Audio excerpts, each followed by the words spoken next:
Hi guys, आज आप लोगों से मैं बात करूंगा one plus note CE3 light के बारे में। 20,000 रुपये का ये फ़ोन है और पूरा का पूरा कॉपी है Realme 10 Pro का, जिसको मैंने इग्नोर कर दिया था। खैर, ये भी रखा है मेरे पास, मैंने हल्का फुल्का इससे भी टेस्ट करा है, जिससे आप लोग को मैं सॉलिड ओपिनियन दे सकूं। बट एक बात स्टार्टिंग में क्लियर कर देता हूं, ये जो फ़ोन है ना वन प्लस का, इतने सारे इफ एंड बट के साथ आता है कि किसी भी डिपार्टमेंट में वन प्लस ने दी परफेक्ट चॉइस तो नहीं ली। फर्स्ट टाइम ऐसा हुआ है कि एक वन प्लस के फोन को लेके मैं बहुत कंफ्यूज हुआ। सारी बातें डिटेल में बताऊंगा। स्टार्ट करने से पहले बता दूं, मेरा नाम है संचित, चैनल का नाम है टेक बार। मैं आप लोग का टेक करने एक्सपीरियंस बेटर करना चाहता हूं तो सब्सक्राइब बटन पे क्लिक कर लो, साथ में बेल आइकन जरूर प्रेस कर लेना। सबसे पहले डिजाइन के बारे में बात करूं तो मेरे हिसाब से अगर मैं पूरा फिजिकल ओवरव्यू देखूं फोन का, तो वो तो मुझे पसंद आया, काफी अच्छा है। इसका फ्रेम वगैरह भी सॉलिड फील हो रहा है। खैर, बैक पैनल में इन्होंने ग्लास्टिक करा है, बट मेरा पर्सनल ओपिनियन ये है कि ये जो ग्रीन कलर है मुझे पर्सनली पसंद नहीं आया, मुझे बहुत भड़कीला लगा। लेकिन मेरे कुछ टीम मेंबर्स को ये कलर फिर भी पसंद आया। खैर, लेकिन एक बात मेरे समझ में नहीं आई, इसका जरा हेडफोन जैक को देखो, थोड़ा सा कुछ वियर्ड लग रहा है। मुझे एक बारी को ऐसा लगा कि मेरे फोन पे डेंट आ गया है। इन्होंने हेडफोन जैक को ऐसे ऊपर की तरफ क्यों रखा होगा। एक और बात, इस फोन में ना बहुत ज्यादा बड़ी फ्लैश लाइट मिलती है। जनरली इतना बड़ा मॉड्यूल नहीं होता यार फ्लैश का, और मैंने जब टेस्ट करा इस फ्लैश लाइट को तो ये नॉर्मली है। लेकिन इस फोन की ना एक चीज बहुत अच्छी है कि इसमें स्पीकर्स काफी अच्छे डाले यार, डुअल स्पीकर्स मिलते हैं, लाउडनेस बहुत अच्छी है, बहुत अच्छे से ऑडियो प्रोसेस करते हैं। तो 20,000 के हिसाब से स्पीकर्स वेल डन किए इन्होंने। और ऑनेस्टली इस फोन के जो हैप्टिक्स है ना, मुझे थोड़े वीक फील हुए हैं, और इसमें साइड माउंटेड फिंगरप्रिंट स्कैनर मिलता है, वो अच्छा वर्क करता है। जैसे कि मैंने स्टार्टिंग में कहा था, बहुत इफ एंड बट्स है इस फोन में, तो यहाँ पर डिजाइन डिपार्टमेंट में मुझे यही फील हुआ। इनफैक्ट डिस्प्ले के लिए भी मैं सेम बोल सकता हूँ। अगर आप इसके बेजल्स देखोगे तो वो Realme 10 Pro के मुकाबले ज्यादा ही है, लेकिन बाकी सारी स्पेक्स सेम है Realme 10 Pro और इस OnePlus के फोन की। 6.72 इंचेस की डिस्प्ले है, 120 हर्ट्ज के साथ आती है, और ये एक IPS LCD डिस्प्ले है। और एक चीज मैं क्लियरली बोल देता हूँ, iQOO Z7 आया था, उसके अंदर हमें AMOLED देखने को मिलती है, वो मच बेटर डिस्प्ले फील होती है, चाहे उसके अंदर ड्यू ड्रॉप नॉच है। तो LCD OnePlus के ब्रांड नेम के साथ थोड़ा सा मुझे सूट नहीं करा इस प्राइस सेगमेंट में। इनफैक्ट OnePlus ने लास्ट ईयर भी जो है OnePlus CE2 लाइट के साथ भी LCD डिस्प्ले यूज करी थी। AMOLED सच में होनी चाहिए थी। खैर, एक और सैड बात ये है कि इस फोन में कहीं पे भी HDR का सपोर्ट नहीं मिलता। बट वैसे अगर मैं इसके व्यूइंग एक्सपीरियंस की बात करूं तो मैंने बहुत सारा कंटेंट देखा है इसके अंदर, और मुझे फील हुआ Realme 10 Pro से कंपेयर करने के बाद कि OnePlus का हाईलाइट कंट्रोल बेटर है और थोड़े से कलर्स भी बेटर तरीके से प्रोसेस कर पाता है। लेकिन एक वियर्ड बात बताता हूं, Realme 10 Pro और OnePlus दोनों फोन जो है 680 निट्स ब्राइटनेस के साथ आते हैं, लेकिन मुझे नहीं पता ऐसा क्यों है। Realme की डिस्प्ले ज्यादा ब्राइट फील हो रही है, कॉर्नर से भी और इन जनरल भी। ब्लंट तरीके से बताऊं तो मेरे हिसाब से इस फोन में बहुत एवरेज डिस्प्ले लगी हुई है। और अगर इस फोन की बैटरी के बारे में बात करूं ना, तो यहाँ पर भी एक ट्विस्ट था। वैसे बता दो, इस फोन में 5000 mAh की बैटरी मिलती है और 67 वॉट की चार्जिंग है, और बॉक्स में 80 वॉट का चार्जर मिलता है। पर पता है ट्विस्ट क्या है? GSM एरिना ने यहाँ पर रिपोर्ट किया था कि ये OnePlus Nord CE3 लाइट जो है सिर्फ 32 या 33 वॉट पे चार्ज होता है। और पता है क्या, मैंने भी चेक किया, मेरे पास एक डिवाइस है जो बताता है कि कितने वॉट पे फोन चार्ज हो रहा है, और मेरी यूनिट भी जो है मैक्सिमम 33 वॉट पे चार्ज हो रही थी। लेकिन गुड न्यूज ये है कि अपडेट आया और अब 67 वॉट पे चार्ज हो रहा है। आई थिंक OnePlus ने थोड़ी जल्दी करी है इस फोन को लॉन्च करने की। खैर, बातें अभी भी खत्म नहीं होती, मैं आपको सॉफ्टवेयर डिपार्टमेंट के बारे में बताता हूँ। इस फोन में हमें Oxygen OS 13 मिलती है, जो कि Android 13 पे बेस्ड है। OnePlus जो है प्रॉमिस करता है 2 साल के मेजर सॉफ्टवेयर अपडेट और 3 साल के सिक्योरिटी पैच अपडेट। और फिलहाल ये फोन जो है अप्रैल के सिक्योरिटी पैच अपडेट पे, और मैंने कल ही इसको अपडेट किया है। लेकिन अब बताता हूँ वियर्ड स्टोरी। जैसे ही मैंने इस फोन को बॉक्स से निकाला था ना, ये मार्च के सिक्योरिटी पैच अपडेट पे था, और वहां पर एक अजीब सा मुझे बग देखने को मिला। मैंने इस फोन से फोटो खींची, वहां पर OnePlus और हेजलब्लेड की ब्रांडिंग आ रही थी वाटरमार्क के अंदर।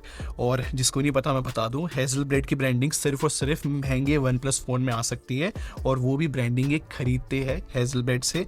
इस फोन में क्यों आई, ये मेजर बग हो सकता है। खैर, अच्छी बात ये है, जैसे मैंने फोन को अपडेट किया ये प्रॉब्लम फिक्स हो गई, अब ऐसा कोई वाटरमार्क नहीं आ रहा। एक और बात, जब ये फोन लॉन्च हुआ था ना, हॉट फ्री गेम्स करके एक फोल्डर आ गया था इसके अंदर, जो कि एड्स है, और OnePlus कभी एड्स नहीं देता। फिर सडनली अपडेट आया, वो भी हटा दिया। सीरियसली बोलूंगा, OnePlus अपने बहुत अच्छे सॉफ्टवेयर एक्सपीरियंस के लिए जाना जाता है। ये क्या कर रहा है OnePlus की, सडनली चार्जिंग की स्पीड कम होती है, फिर अपडेट से वो सॉल्व हो जाता है। कभी जो है ये एक गेम का फोल्डर ऐड करते हैं, फिर वो अपडेट के बाद सॉल्व हो जाता है। सिमिलरली फोन से फोटो खींच रहे हो तो हेजलब्लेड लिखा आ रहा है, फिर अपडेट करो वो सॉल्व हो जाता है। तो सॉफ्टवेयर एक्सपीरियंस में कॉन्फिडेंस परफॉर्मेंस नहीं आया एटलीस्ट इनिशियल डेज में। अच्छा, परफॉर्मेंस की बात करूं तो लास्ट ईयर वाला ही प्रोसेसर यूज करा है, स्नैपड्रैगन 695, LPDDR4X रैम है, UFS 2.2 स्टोरेज है।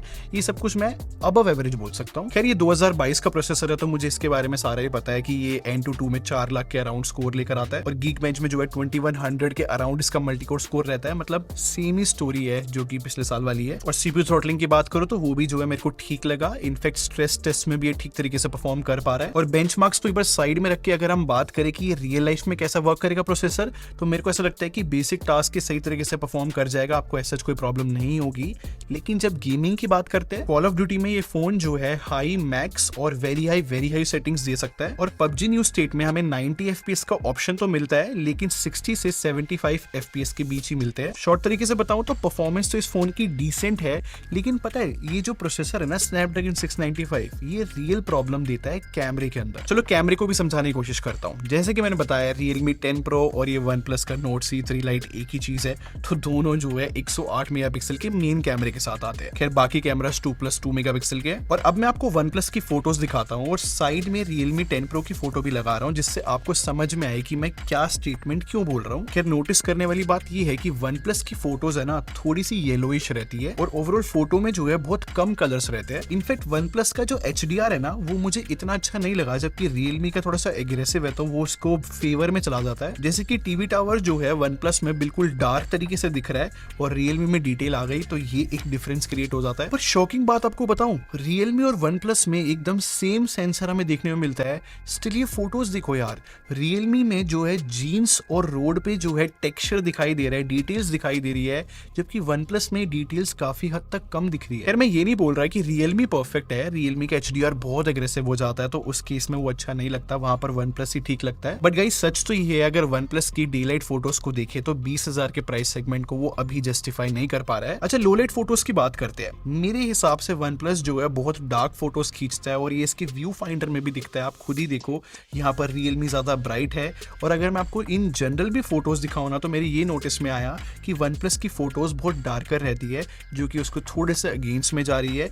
बट अच्छी बात यह है कि OnePlus जो है हाईलाइट ठीक से कंट्रोल कर पा रहा है, जबकि Realme जो है शेडो ठीक से कंट्रोल करता है। इनफैक्ट बाकी डिटेल और टेक्सचर जो है Realme की अच्छी रहती है। तो अगर मुझे एक फोटो पिक करनी हो लो लाइट में तो मैं फिर से Realme करना चाहूंगा। वैसे मैंने दोनों फोन के फ्रंट कैमरा भी टेस्ट करे हैं, 16 मेगापिक्सल के है। देखो यहाँ पर ऐसा कुछ हाईलाइट करने को नहीं है, बस OnePlus थोड़ा सा स्मूथ लग रहा है जबकि Realme थोड़े से ज्यादा शार्प लग रहा है। हाँ दोनों एवरेज ही कैमरास बोलूंगा। देखो मैं फिर से यही रिपीट करूंगा कि जो प्रोसेसर लगा हुआ है ना स्नैपड्रैगन 695, ये बहुत प्रॉब्लम के साथ आता है, क्योंकि जब आप इसकी वीडियोस भी देखोगे ना तो यहाँ पर ये सबसे बेकार परफॉर्म करता है प्रोसेसर। जैसे कि मैं आपको Realme OnePlus दोनों की वीडियोस दिखाता हूँ।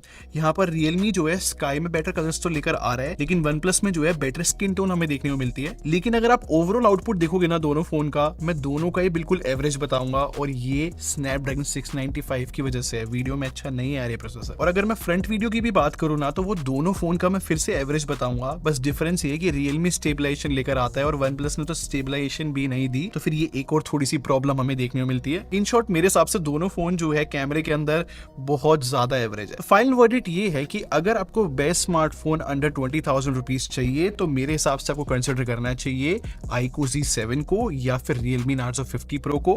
मैं प्रोडक्ट टैग कर दूंगा, आप वहां से खरीद सकते हो। आप क्या सोचते हो मुझे कमेंट सेक्शन में बताना। और एक और चीज, क्या आप चाहते हो कि मैं OnePlus के फोन को iQOO Z7 के साथ कंपेयर करूं? शायद से मैं कंपैरिजन लिया हो, अगर आप लोग की रिक्वेस्ट होगी तो। बाकी वीडियो पसंद आई हो तो लाइक बटन पे क्लिक कर दो और सब्सक्राइब करके हमारी टेक आर्मी को ज्वाइन कर लो। हम लोग क्वालिटी में बिलीव रखते हैं। अभी मिलते हैं। Thanks for watching. Bye bye guys.